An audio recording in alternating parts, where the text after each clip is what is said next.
નમસ્કાર દર્શકો, સ્વાગત છે તમારું અમારી ચેનલ પર। ગુજરાતમાં લાંબા વિરામ બાદ મેઘરાજાએ ફરી એકવાર ધમાકેદાર એન્ટ્રી કરી છે। આજે સવારથી જ રાજ્યના કેટલાક ભાગોમાં, ખાસ કરીને દક્ષિણ ગુજરાતમાં ધોધમાર વરસાદ વરસ્યો છે। આ વરસાદ ખેડૂતો અને સામાન્ય લોકો માટે રાહત લઈને આવ્યો છે। તો ચાલો જાણીએ કે ક્યાં ક્યાં વરસાદ પડ્યો અને તેની શું અસર થઈ। વલસાડમાં મેઘરાજાની તોફાની બેટિંગ। સૌથી પહેલા વાત કરીએ દક્ષિણ ગુજરાતના વલસાડ જિલ્લાની। અહીં સવારથી જ ભારે વરસાદ ખાબક્યો છે। વરસાદના કારણે શહેરના નીચાણવાળા વિસ્તારો, મુખ્ય બજારો અને એમજી રોડ પર પાણી ભરાયા છે।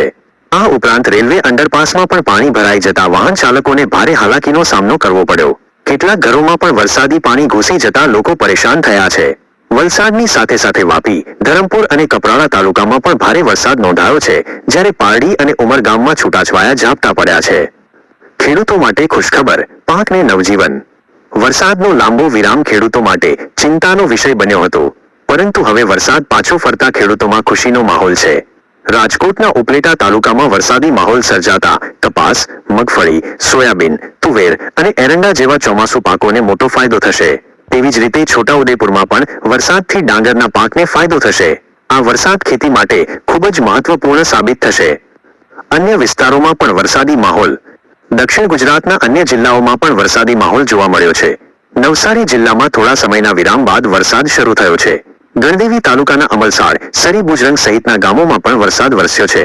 હવામાન વિભાગે આગામી દિવસોમાં હળવાથી મધ્યમ વરસાદની આગાહી કરી છે। આગામી વરસાદની આગાહી। હવામાન નિષ્ણાતોના જણાવ્યા મુજબ આગામી 14 અને 15 ઓગસ્ટ દરમિયાન વરસાદનો નવો રાઉન્ડ શરૂ થવાની શક્યતા છે। આ વરસાદ સમગ્ર ગુજરાતમાં સાર્વત્રિક રીતે થવાની સંભાવના છે। આ સિવાય 15મી 21 ઓગસ્ટ દરમિયાન બંગાળની ખાડીમાં એક સાયક્લોનિક સર્ક્યુલેશન સર્જાશે, જે દક્ષિણ ગુજરાત અને સૌરાષ્ટ્રના ભાગોને આવરી લેશે। આના કારણે આ વિસ્તારોમાં સારો વરસાદ પડી શકે છે। એન્કર તો દર્શકો, આ હતી રાજ્યમાં ફરી શરૂ થયેલા વરસાદ અંગેની માહિતી। આગામી દિવસોમાં વરસાદની શું સ્થિતિ રહે છે તે અંગેના અપડેટ્સ માટે અમારી ચેનલ સાથે જોડાયેલા